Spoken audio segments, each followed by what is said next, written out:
How can you multiply 2 decimals? Nancy walked 1 7/10 miles in 1 hour. If she walks at the same rate, how far will she walk in 1 5/10 hours? To find out how far Nancy walked, multiply. Find 1 7/10 times 1 5/10. This model shows 1 7/10 times 1 5/10. Now looking at the grids, what do the top row grids represent? The grid on the left represents the multiplication of the ones digit in 1 7/10 by the ones digit in 1 5/10.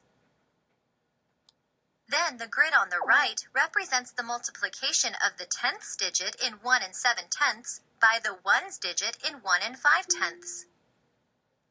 What factor is on the left side of the model and what does it represent? The factor on the left side of the model represents the length of time Nancy walks, 1 5/10 hours.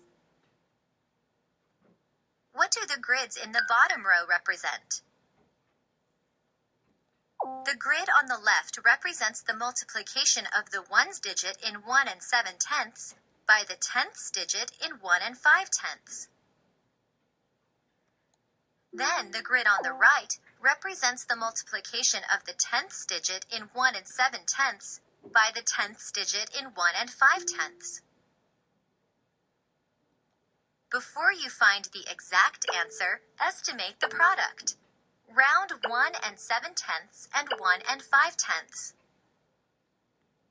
Both factors round to 2, so the estimated product is 4. What are the partial products? What is your answer? The answer for the final product is 2 55/100. Since 2 55/100 is close to your estimate of 4, the answer is reasonable. Nancy could walk 2 55/100 miles in 1 5/10 hours, walking at a rate of 1 7/10 miles per hour.